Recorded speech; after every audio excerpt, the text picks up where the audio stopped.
Now we can see the key important functions in SPSS may be useful during, say, while we perform the analysis.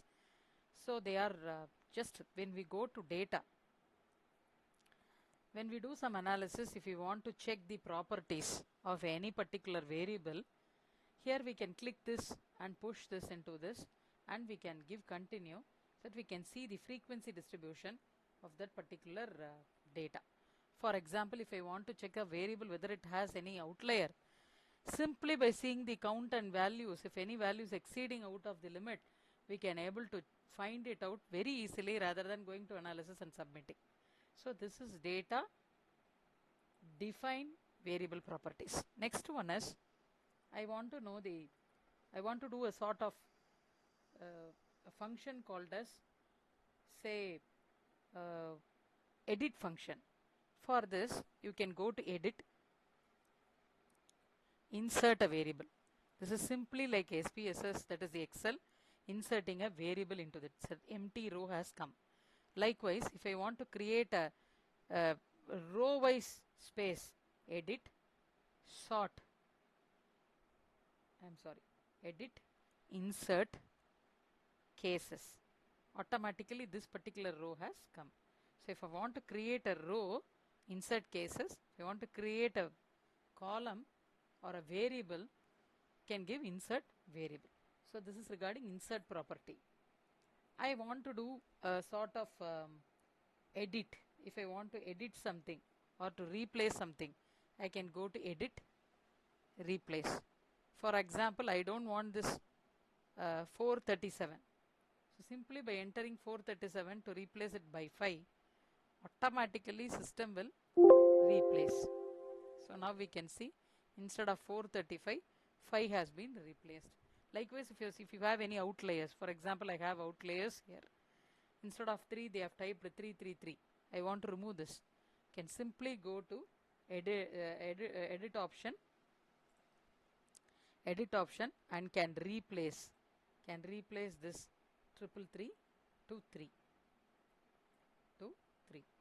Just replace. That's all. Instead of 333, 3 has been replaced. Then I want to go to a particular variable. So simply by clicking that variable, I want to go to age. Go to. Automatically the cell will prompt to the age. This is utilities to select go to option.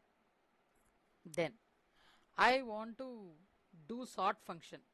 For example, sort cases. This is like the computer screen alignment. We will display alignment. We will align the icons based on the say what based on the case or based on the variables. We will align the computer screen. So for example, I want to align on the basis of, say, this is sort by cases. I want to make it as city. I am taking this age.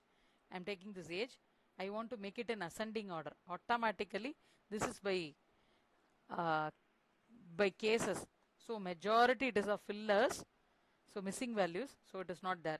So started with 1 and ended with 2. So this is the case.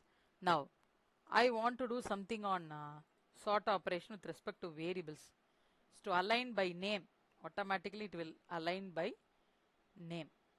You can find it by as per the alphabetical order, it will align by name. Now if I don't want that, I can align by sort by variables based on the for example values. If I want to do it, it will make it as per the values. See, ID, all these has come instead of that. So it will align based on whatever you want. It is alignment. Sort is full of alignment. Case means if you want to make it in ascending descending, we can do it. So that is with respect to sort by cases by variable. Cases is to give it in assignment ascending or descending with respect to a particular case in the variable, cases in the variable. Sort by variable is aligning the variable based on the name, type, length, or by means of the width, or by means of the any other sort, by means of type. If you want to align, you can align. So that's all about the variable alignment. Now